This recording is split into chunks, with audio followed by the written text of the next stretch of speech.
delighted to join you this afternoon. We've got a really interesting debate here with lots of perspectives on innovation districts. Some of you might be thinking, so what are innovation districts if you haven't already got one in your region? But the immense sort of opportunity that innovation brings us in terms of that infrastructure for really streamlining and driving forward economic growth and inclusive growth is why we're here today. So as I said, we've got a global perspective of innovation district. We've got a local perspective on innovation districts. We've got a debate about really what the role is now and the future in terms of placemaking and in terms of the purpose and impact of the innovation district. So we're going to dive straight in here because we haven't got an awful lot of time. And we're going to start sort of framing it for those of you who aren't as familiar with sort of innovation districts, what it is, and why that's so important as an opportunity for us today. I'm going to firstly welcome my first speaker, which is Julie Wagner, who's president of the Global Institute of Innovation Districts. Now, Julie's done some incredible work and research over the years, really looking at what it is and how it can be leveraged for cities, for regions, for countries. It's very interesting to have our observations really about how you see innovation districts and how those are changing. Great, wonderful. Can you hear me okay? I know there's noise. So just pretend those are your children. So I'm a researcher, and I actually stumbled across this typology, as Sam had talked about, when I was at the Brookings Institution, which is based in Washington, D.C. Our task was really to understand what's happening in our regions and our cities, and to try to expose what those changes are and why they're happening. And so we stumbled literally into this model across several countries and stitched it together to understand that innovation districts are, and I will give a very clunky definition that we used in our paper, right, which are where anchor institutions such as universities and medical institutions cluster and connect with companies and intermediaries, and are located in places of mixed use with housing, with retail. And so we kind of gave this sort of bland, in some ways, definition so we could cover as many places as possible. That was 15 years ago. I have been in this space exclusively for 15 years, working at a very high level globally, but also working at the very, very local level for even a few years in one district, because the work is hard and it's complicated. And in that work, what became the first evolution of our thinking is, well, actually, this piece around place, around how the actual geography becomes this connective tissue for how actors can actually connect in an entirely different way, where it's orchestrated and carefully, like space is used to allow a lot of choreographic collisions, but then orchestrated. And so there's been a lot of experimentation. So the definition then at that point, when changed in our minds, it's these creative, integrated, inclusive places where these kinds of actors play.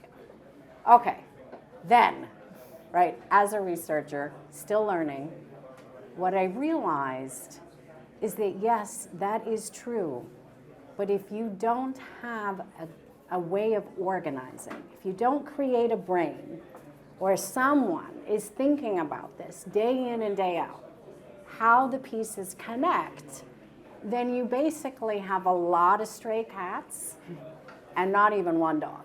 Right? So it's sort of like you're trying to figure out what's the story here. You get a lot of noise and you can get a lot of things happening at the same time. Does it add up? So today, if I was to actually redefine it, it would be place-based geographies that are organized and have created a structure through which they can do da-da-da-da-da-da-da that leads to very specific outcomes. So my evolution as a researcher has been changing to reflect both the challenges and the opportunities of these really interesting multi-dimensional places.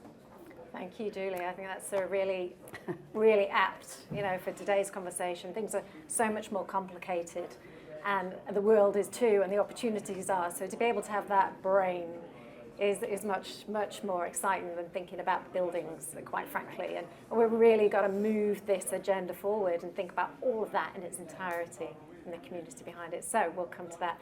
Just bringing it sort of closer to home, Emma. So Emma is the chair of the UK Innovation District Groups, which means she's got a fantastic job of working with innovation districts across the UK to really learn from each other and kind of move this agenda forward. Love your observations, thinking about the UK today and some of the drivers that are sort of shaping what innovation districts do and their purpose in the UK. Brilliant. Well, building actually on what Julie was saying, there are loads of different influences in the UK landscape of innovation districts, which has really come to the fore in the last 10 years and is increasing in pace at the moment. If I was to boil it down to three main ones and keep it at quite a high level, I think I could probably do it in 3 words, but I'll unpack them a little bit. I'd say the first sort of driving influence in the UK is urbanisation. The second is devolution. And the third, building exactly on what you were just saying, is place. So to just explain them a tiny bit more. Urbanisation is really quite simple. We see innovation districts as distinctly urban. And in the UK, the population here is 84% urbanised already, and that's increasing at quite a stark rate. So we see that actually cities are like at the forefront of how we build better socioeconomic structures for moving forward in the next 100 years. They really are the precipice of where we need to be investing a lot of this innovation-intensive energy and organisational structure, as Julie was saying. So cities matter, and within those innovation districts matter because they're the hub of where you can have these intentional, focused trust networks that can accelerate both the innovation activity and impact. The second thing I said was devolution. And by devolution, I don't just mean the sort of transfer of power and money and the sort of government think of devolution. That's crucial, by the way. I'm not skimming over that at all. I think that really does have to happen at an accelerated rate.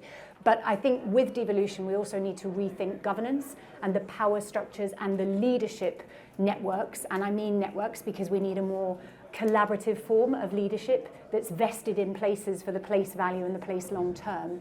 So thinking about devolution and governance and differentiating that from government role and understanding government's role in that, which may be more as a convener or a supportive function, not always a direct single leadership function. There's been a lot of talk about that already today, which is great because I think everybody is slowly starting to see the balance of different sector contributions and the way that we need to invest in more collaborative leadership.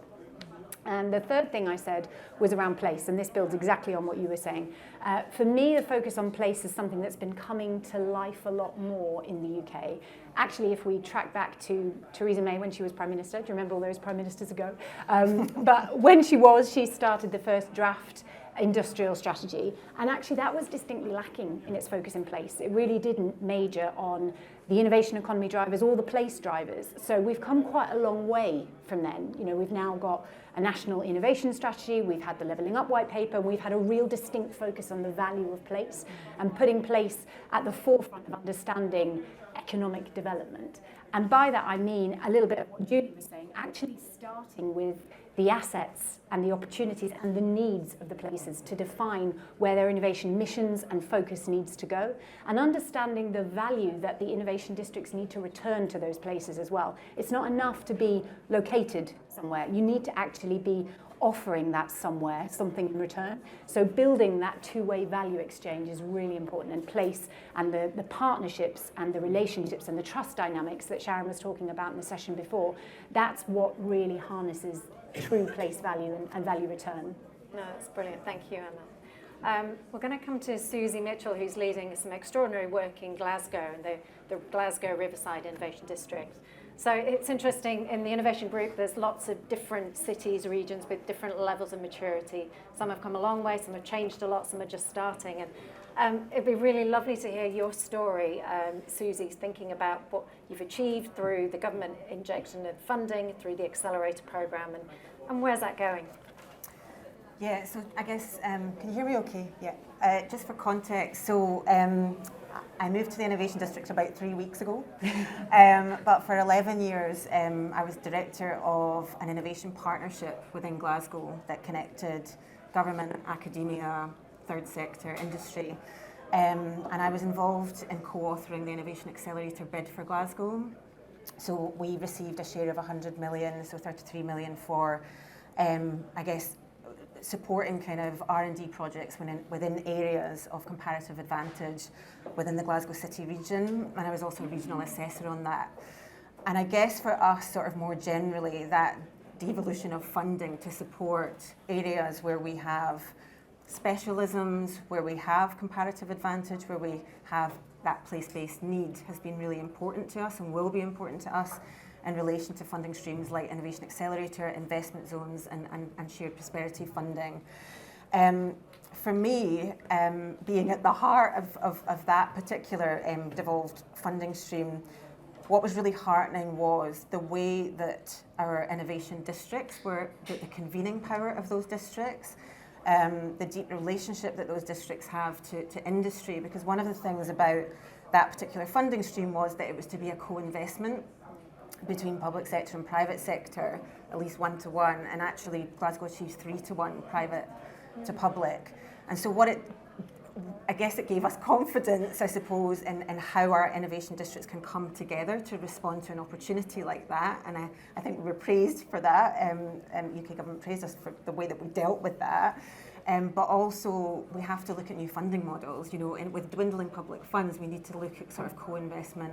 And so to give us that sort of new way of working with industry within our city region was something that is really important for us, and important for us building those relationships with those industries, and through the collaborative governance that we put in place to really push that project forward. The other thing that came out of that, which was new for us, was a new regional innovation action plan. So not a strategy, but a plan with deliverables and key actions. And we were involved particularly in shaping that plan by convening innovation actors from large corporates to third sector, those who have an interest and a stake within the innovation economy more broadly than just kind of those clusters, I guess, of strength. You know, people working in the skills agenda, we brought them all together to look at the gaps and the opportunities within our innovation ecosystem. So on the back specifically of that Innovation Accelerator programme, we have now created this regional innovation action plan, and we've also set up successful collaborative governance to really kind of push that forward. So that group is now involved in the implementation of that plan. Brilliant, brilliant. And I mean, you're not going to let you get away with 3-to-1 without telling me how. Okay, private sector investment is absolutely a critical part of really, you know, sustainable success. Can you talk to us a little bit more about what was existing, what was new, what made the difference? Do you know what? I think again, it's about existing relationships. Yeah. Mm-hmm.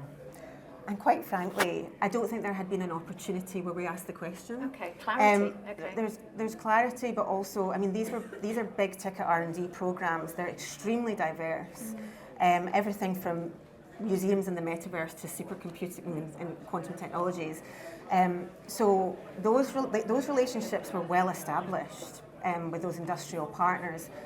But they also see an economic opportunity, because actually what those programs are about creating critical mass in those areas of comparative advantage. Because we know that within Glasgow, well, we have a diverse economy, which is great, but actually we need to build critical mass within those clusters, and they get that, and they understand that. What also was kind of at the heart of many of those projects was the importance of skills, and the importance of creating the skills of the future that are going to feed into those key existing and emerging industries. And they buy into that. Because if they don't have the skill, that's why a lot of, you know, for example, like, off the top of my head, Spire Global, the space company, that's why they landed in Glasgow, because of the skills base. That's their top reason for sort of coming there, and access to the right skills. So we need to do that for the industries of the future as well, and they understand that. So there was a lot of richness in there around sort of skills development. So they were bought into it for those reasons and more. No, that sounds great. Clearly interested in the R&D and the innovation, making it happen, but the talent they're going to need to actually make this work, make this scalable. So yeah, thank you for that. Andrew, I'm going to come to you next. Andrew Roughan is CEO of Plexal, fantastic organisation doing amazing things across the country. I'd love your sort of reflections, having worked across different sort of cities and regions in the UK. How do you flex your model to really respond to sort of regional placemaking priorities, sectors, strengths, assets? Thanks, Richelle. So, I mean, the angle that Plexal comes at this is reflecting on the really hard work that Julie mentioned earlier on. I've spent the last 12 years of my life, alongside some other people in this room, trying to support the build of an innovation district on the Queen Elizabeth Olympic Park, and seeing the level of funding, the level of public-private partnerships, the blood, sweat and tears that needs to go into the determination to deliver on what was the mission of social regeneration post the Olympic Games. And it's that inspired a few things in Plexal. So firstly, we built a government-led innovation capability, so where we were focused particularly on science and technology policy agenda, but where we could be that orchestrator. And if I might add a word, the selfless orchestrator that is focused on value exchange, where we know what investors want, we know what private sector actors want, we know what startups need, we know what central government, local government need, and we're the clearinghouse for that value.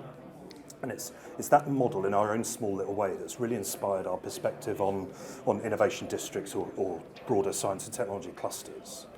And I really want to underline the reason why I think this is really urgent. So we look at the macro trends that we face into now. So at a UK level, the desperate need for productivity gain. So where are we going to get that from if we don't create these supernormal clusters that can outperform the normal economy?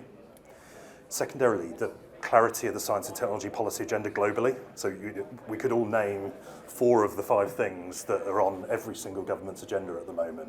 And we need to work out how we can win in those fields, how we can defend in those fields. We're only going to be able to do that by getting the best minds, the best organisations, the best research capability in one place and driving its synergy and benefit. Thirdly, I think geoeconomics. So, the need to trade and the need to have secure supply chains. Again, you've got to get people together to start thinking about this. And with all of this in mind, so we're working across the country now with a number of different local authorities, but generally trying to pick out what their unique mission is. So what is the thing that makes you special? What really gives you that opportunity to build something, perhaps not unique, but something that will drive supernormal outcomes? And really encouraging clarity of leadership, clarity of ownership, a sustainable model that incentivizes private sector engagement, understanding the value of real estate and knowing when those actors need to come to play. But also, if I might say, a very un-British thing, but pick a few winners. Right, and actually let's play to the private sector's requirements to drive value. Let's understand where that is okay in the context of the national goal. So I'm also really interested as we go through the debate around the transition of roles within innovation districts. So it's appropriate sometime for a seed organisation, central or local government, to emerge. But we must recognise their funding is typically capital funding. We must very quickly get into the operational funding of these ecosystems to make sure they are sustainable. And that's the bit of selfless orchestration where we've got to get really clear on how we're going to create value for third parties to get in as early as they possibly can to these models. Yeah, no, that's great. Thank you, Andrew. Really urgency. Absolutely agree. Context, opportunity, but that revenue stream, it's not just capital. We really need to think about rebalancing that to make sure these things work and can last. Yeah. Emma, supernormal results, supernormal impact. How do we go about sort of measuring, and what work have we done in the innovation group to really sort of think about what works and what doesn't, and how we sort of put those metrics in to understand? Yeah, I love that phrase. I'm going to steal that, supernormal dynamics.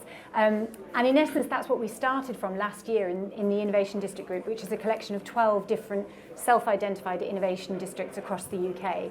And we set ourselves this kind of research question, if you like, of how do we understand and measure the value that innovation districts return to the places that they're located? Because we're not very good at, firstly, articulating those different types of value, and then secondly, measuring them through sometimes very different types of indicators, and then using that to actually set the agenda to inform some of those strategies and action plans that you were talking about. So that was our research base, if you like, and we took 9 months working as a team, as a collective, and working with the Business of Cities to do global best practice analysis, but then really deep dive data analysis on what's happening in the districts.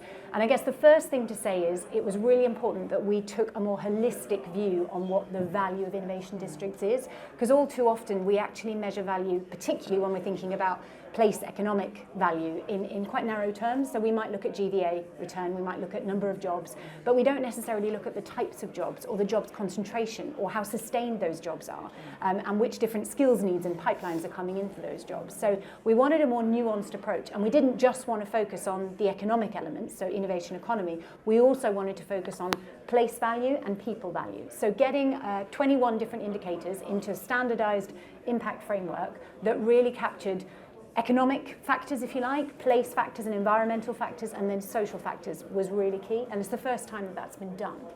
So it was quite ambitious. But the findings have been really helpful. It's not perfect, and I'd be the first to say that there are issues in what we found as well as positives. But just to pull out some of the positives and building on what Andrew said, things like understanding part of our productivity challenge, we found that across all the innovation districts we studied, they are 25% more productive than the city averages in the cities where they are across the UK. That's mega. That's a real difference. That creates a supernormal environment. If you actually look at jobs concentrations, over the last 5 years, innovation districts have increased by 27%. And that's against a 3% increase in those city averages. So these are quite distinctive changes that are happening in isolated innovation districts where the clusters are operating differently. To Julie's point, there's an organizational structure and mindset and mix of dynamic activity that's meaning different outcomes are playing out differently. Another factor just to pull on, let me find so I don't mess it up in terms of the actual percentages. Thinking about post-pandemic bounce back, there's again a 27% increase in the consumer spend within innovation district areas versus the city averages, and that's based on pre-pandemic levels, but that's against a 5% uplift in the rest of the UK city averages. So these are quite interesting dynamics that we can start to understand and interrogate, and it's really important that we do that because firstly we need to reset what value is, and as I said, kind of get a more holistic definition of value. But secondly, we also need to use it to define the action plans and to set KPIs, which I'm pleased to say Glasgow has been doing off the back of this research. They're now saying, well, if we understand this is what we're aiming for, can we build in actual targets based on these impact measures that are part of our action plan? Birmingham's looking to do exactly the same thing. Many of our districts are. So we're really starting to see in the space of just 12 months a clear understanding of what the supernormal really consists of and how these districts are operating relative to their cities, the value that they are generating in a more full sense, and how you can position and orientate your action plans, your investment plans, and your policy plans towards achieving that shared value benefit. No, that's fantastic. And perhaps, Susie, you'd like to add a little bit from your perspective in terms of how Glasgow has taken that body of work and made it real. Yeah, I guess, so we're very much taking a sort of data-driven approach to how we're sort of structuring our metrics. So what we're doing is we're looking at developing internal KPIs that link to the university's innovation strategy, but blending those, importantly, with external measures. So the external, we'll be engaging with external experts like Emma. So in relation to kind of the work that she has done within the UK Innovation Districts Group, but we're also connecting with Scottish Government on their national performance framework, and actually the Chief Statistician for Scottish Government sits on our metrics work stream, which is helpful, as our co-chair. And also, I think I briefly mentioned the Regional Innovation Action Plan.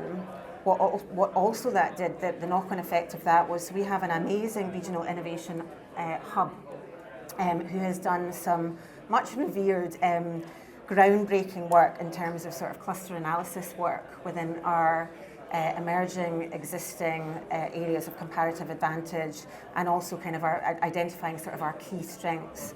And it's the work is down to such a level, it's looking at kind of market opportunities, who we need to attract, what skills we will require for the future and for now. And so that is also helping us to sort of think about the basket of indicators that we have. We're also working with our colleagues within Glasgow City Innovation District, importantly, to create a basket of indicators that works for our regional economy. So what are we trying to do regionally in terms of our kind of regional economic missions around productivity, around inclusive economy, around net zero? Because we want to be able to link in what those districts are doing to the regional picture. I guess another thing maybe just to mention, we have a sociologist, so Professor Sarah MacDonald within University of Glasgow is doing something I think quite novel, where she will be funding community representatives to go into our communities of interest, and importantly, GRID, Glasgow Riverside Innovation District, encompasses the most deprived area in the UK, that's Govan. And she will be talking to people within Govan about what do they recognise as important in terms of KPIs and measures of success. So we'll also be talking to communities about what they want to see as a result of the work of the district. And I guess a couple of notes of caution, one being we don't want to swamp ourselves with KPIs, so that's all we're going to be doing is monitoring. So being sort of rational about those measures, but also from GRID's perspective, what's in our gift to change? You know, what's our role and what's the city's role? So particularly for Glasgow Riverside Innovation District, we are driven by, so it's a tripartite partnership. So there's Glasgow University, there's Scottish Enterprise and local government who are supporting our district. So whose role's what? So we have to make sure, I think, that we establish that kind of for GRID, but connect in so that we're not, for example, placemaking kind of in isolation, but actually a concerted effort in making that jigsaw work for the city region. No, brilliant. I particularly like, metrics are not just for measuring impact, they're for sort of insight into how we innovate for the future, and that's really key. And the other point about taking that sort of inclusive lens, which we will all speak to, afterwards now, what's really important is who's measuring and what does that value exchange, as you called it, what does that really mean? Julie, I'd love your sort of reflections now, sort of hearing what's been said so far about how we really are building innovation districts for the future, particularly playing to the point of inclusive growth and the challenges ahead. Well, I just want to say this is a fantastic panel. I mean, I'm all over the world in very different regions, and these speakers here are exceptional, like in terms of how they understand it in such a complex, nuanced, and very sensitive, reflective way. So thank you for letting me join your group. I want to give just my sort of one last observation, and it takes me to sort of divide myself as a researcher doing deep empirical work to also being a reflective practitioner going on the ground. So let me tell you sort of the end sort of conclusion of really having two halves of my professional career looking at these places. On the empirical side, we've spent the last 5 years analyzing districts, reading them through different methodologies, through data collection, different kinds of maps, keywords, geocoding, different kinds of convergence, and we figured out the DNA of very different districts. Like, how do you understand their true DNA, where they can be particularly productive, innovative, and have a comparative advantage that authentically would be drawing industry? Interesting and beautiful illustrations. We could put them all around the room and you'd be like, you would be in love with these places to understand how incredibly complex they are.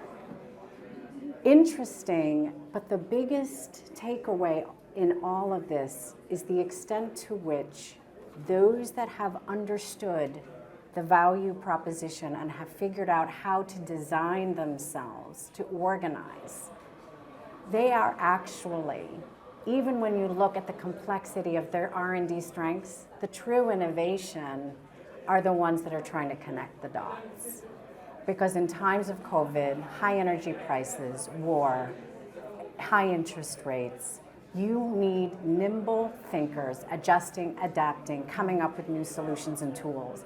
What do you do with empty office space? How do we create new skills and development? How do we think about new kinds of competencies? How do we think creatively around industry attraction? What should we be doing with our spaces on Mondays and Fridays?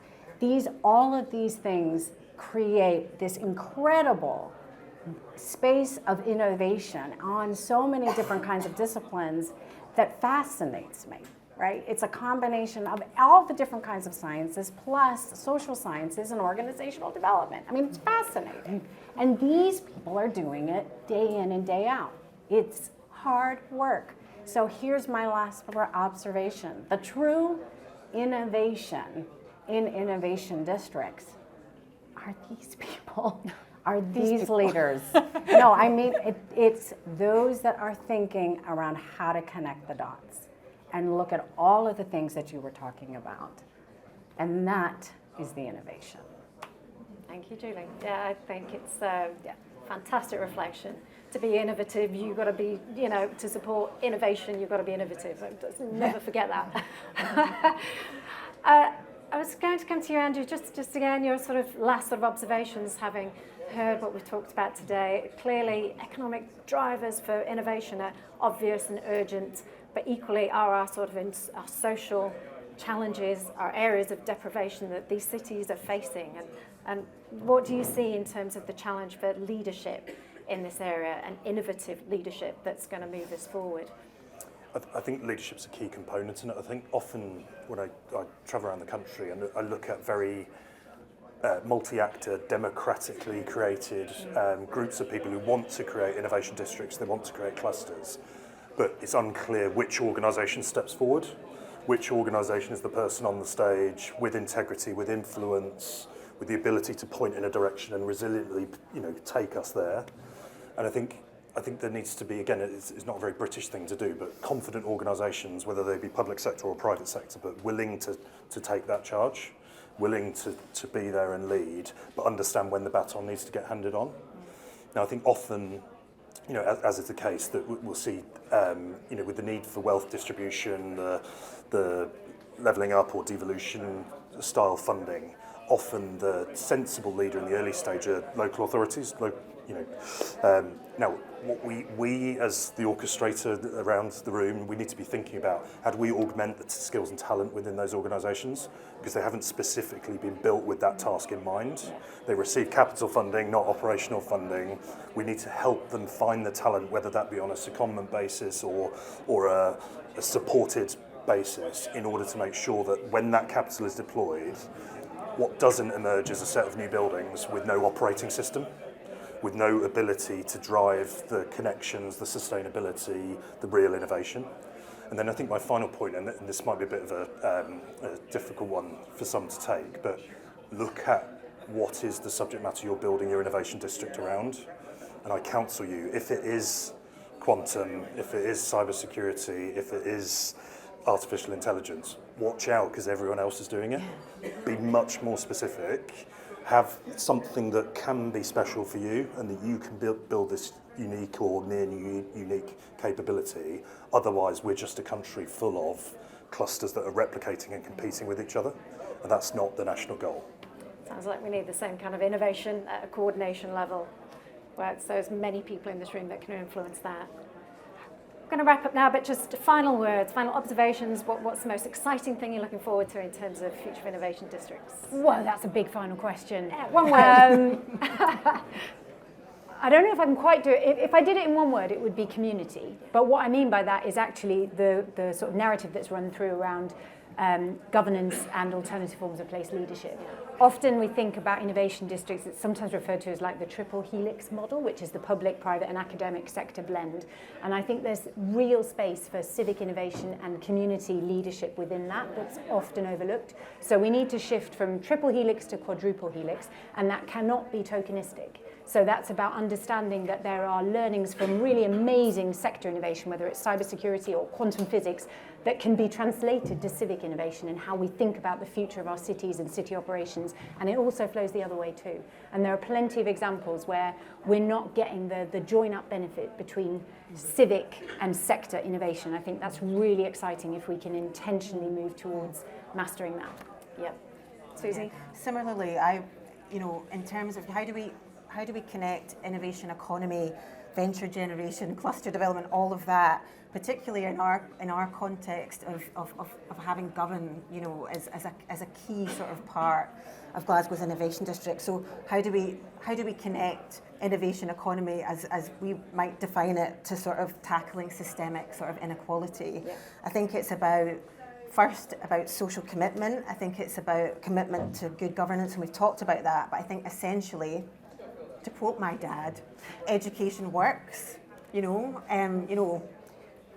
personal story, but Dad's from London. He was part of the Windrush generation. He pretty much had zero education at the age of 12 when he kind of came over here and would become Scotland's first black professor, working kind of within the academic setting. And education works. So I think something that we're really focusing on is skills, but importantly, Grid, for example, has a strategic partnership with our local college.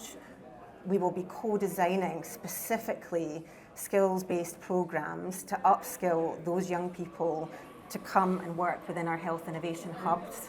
So really sort of nice examples. Similarly for our test bed, similarly for the living lab that we have, we'll be doing that kind of more and more so, building those strategic partnerships with the colleges, particularly strong sort of within the Glasgow sort of city region, and making sure that there's a pipeline of talent and that we have a range of opportunities and chances in relation to skills and training opportunities across a range of skill sets. Brilliant. Community skills, Julie? I agree. Yeah, that's good enough. Andrew, anything we've missed? I think it's understanding the desperation and the urgency of action. Urgency, So leadership. all of the conditions are there now where this is needed and it's available. Yeah. In 5-10 years' time, it might not be available, it will definitely be needed. Feels like now is the time. I'd like to thank you genuinely for a really interesting panel. I'm really looking forward to part 2. We'll perhaps we carry on out there. So lovely. Thank you for joining us. Thank you for joining us.